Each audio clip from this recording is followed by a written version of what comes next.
So you want to build a very Yoke physique even with a shirt on. So I will introduce you to the Holy Yoke Trinity, as I would like to call it, which would include the neck, the forearms, and the calves. So even with a shirt on, if you manage to grow and get strong with these muscles that I've mentioned earlier, um, you would definitely look bigger 100% even with the clothes on, and most likely even better with your clothes off. That sounds very bad. This just so happens the first 50 seconds, but my point being, uh, if you manage to get big, if you manage to have a very big neck, well, you could say even the traps, most likely, you have big forearms and a big calves. You'd most likely develop a very a yoke frame. So don't be confused with the jargons I would use in this video. I would definitely have a guideline in the description.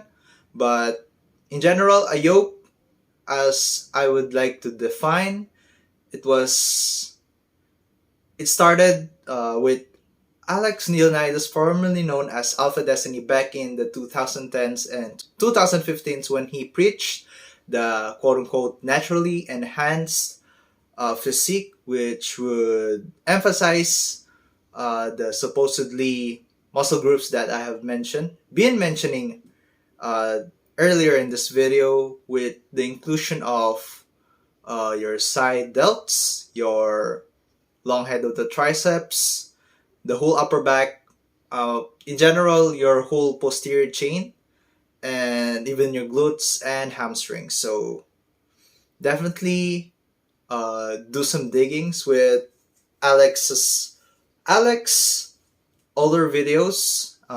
They are very entertaining, although some of them are very controversial, especially the above the knee rack pulls, which I still do even to this day to develop my yoke, which is the topic in today's video.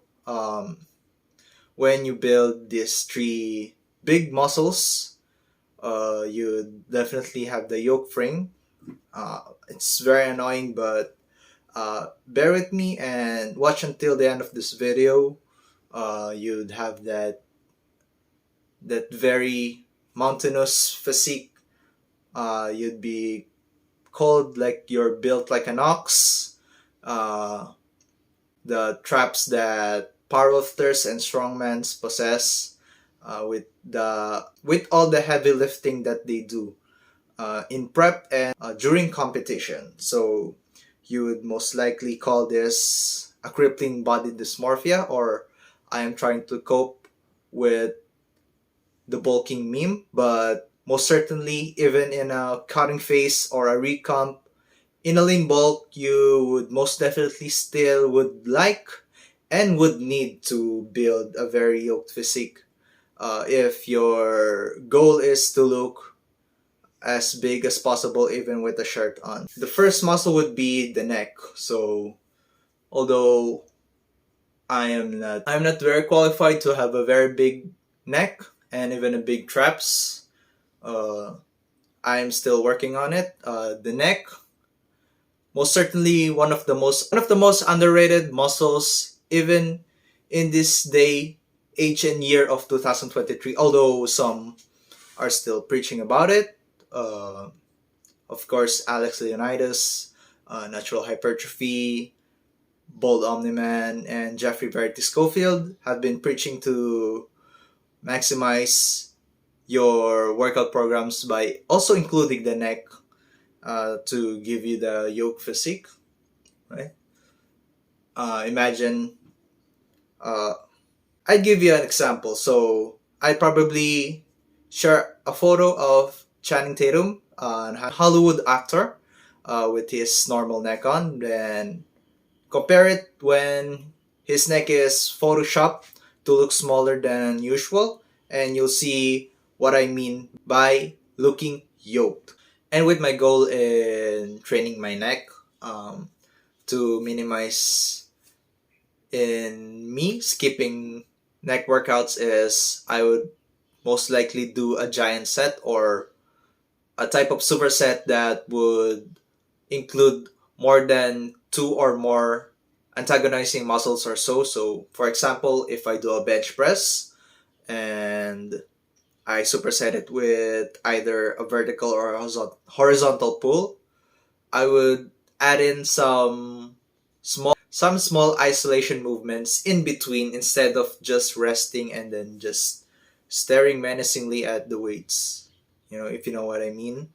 And by that, some small isolation movements would be doing some neck work or ab movement, let's say a leg raise or crunches in between.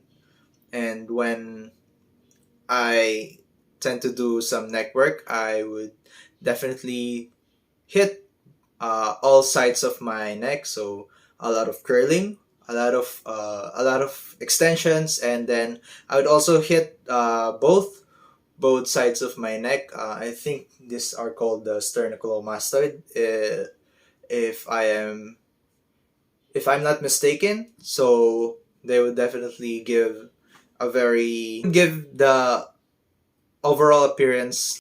They would give the appearance of what I would like to call the 21st century superhero look. Like you'd see Henry Cavill or even Ben Affleck with huge necks.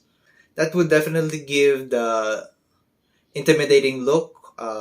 Also, look at combat sports athletes, even field athletes like in football or rugby. From a performance standpoint, they really need to build their neck so they would avoid unnecessary whiplash and possible CTE and neck injuries, as well as NASCAR drivers. Believe it or not, they also train their necks. He's gone! He's gone! He's gone! He's gone! Oh, this is falling. He's down! Go down!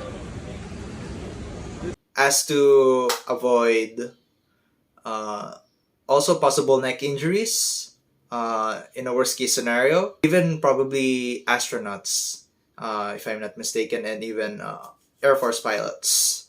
And then, secondly, would be the forearms.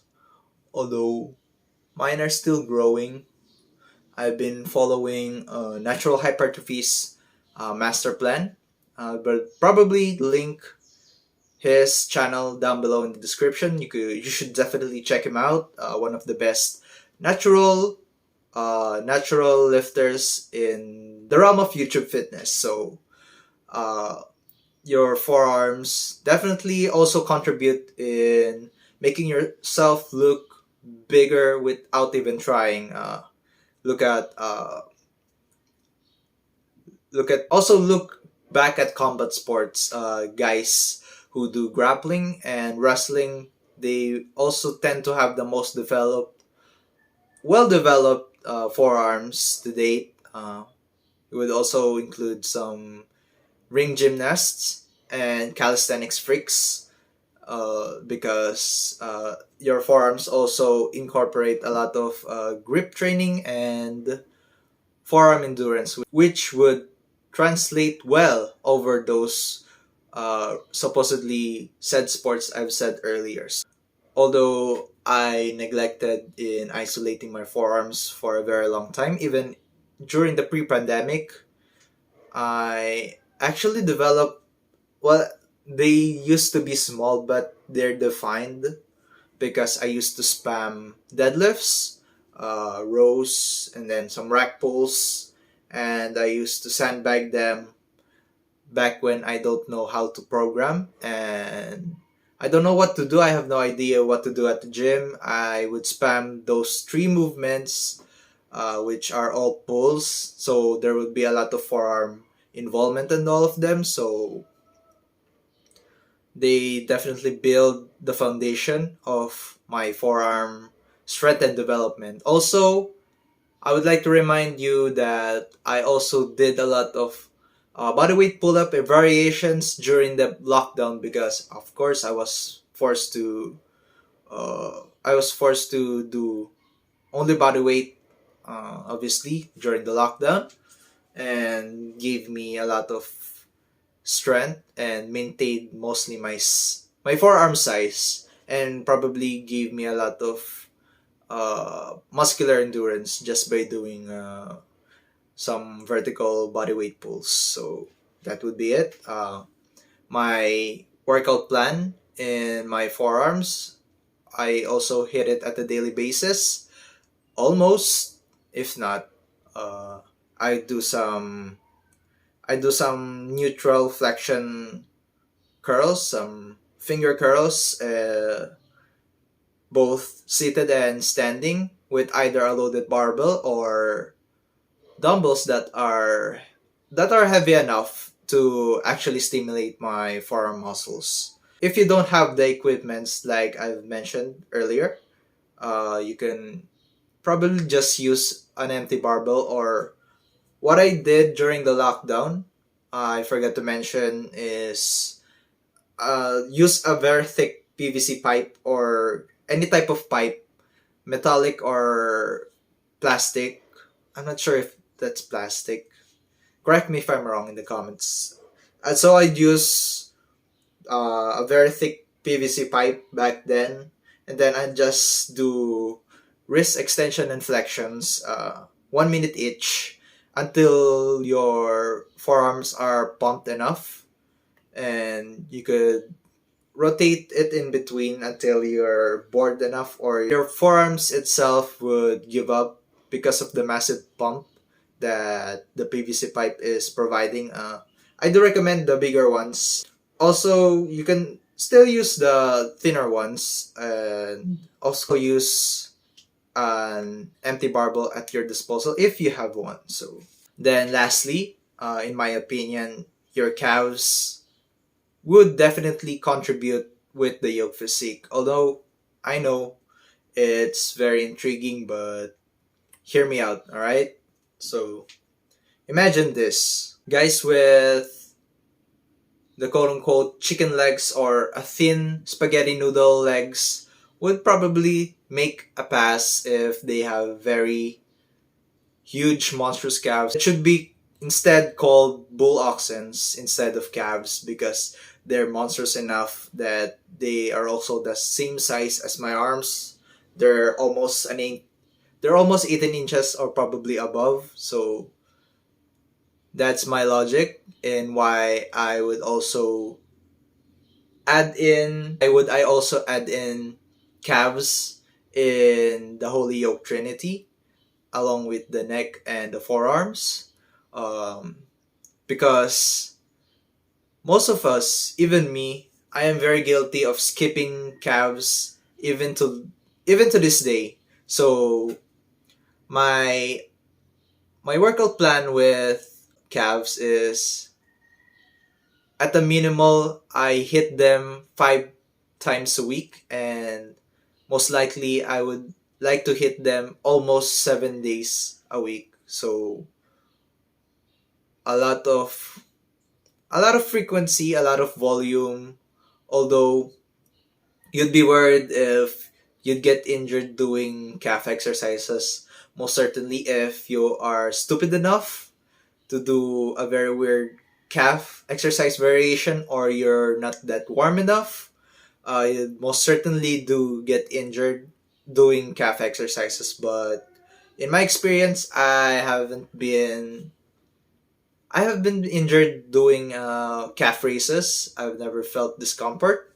My workout plan is do as much calf races as I can during a giant set, or quote unquote a gentleman split by natural hypertrophy. So I do some seated calf races, some calf races in the leg press machine, and just in general, even just do bodyweight calf races. Probably uh, 4 sets of 25 reps, or you could do 50 reps for 50 repetitions of bodyweight calf raises for 2 sets. I know what you're thinking.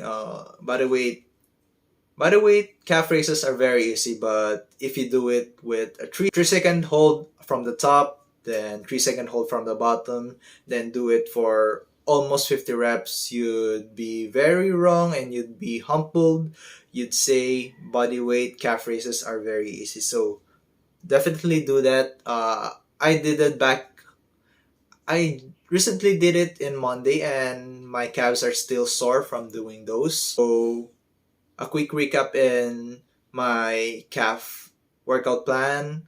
Uh, do them at a frequent basis. So a lot of frequency. So it's high frequency, little low to very high volume at some point. The intensity should not be that high so you could prevent injuries. Just look at other types of sports, especially boxing, sprinting, um, some high level field sports like the NFL and NBA. They all have they all have one common denominator, and that is a big and juicy calves that can produce a lot of explosiveness, which is very required in those respective sports because there's a lot of jumping, sprinting, and moving from side to side from different kinds of angles. So definitely never skip your calves. And I'll be leaving you with that note. If you manage to get past in this part of this video, definitely give it a like if this video is informational and it most certainly helped you in gaining new knowledge. Comment down below your criticisms, what other types of videos you'd like to see me do in the future weeks ahead. Subscribe if you haven't or not. Definitely ring those notification bells if you want to be updated with my contents. And with that, see you in the next video and have a good day.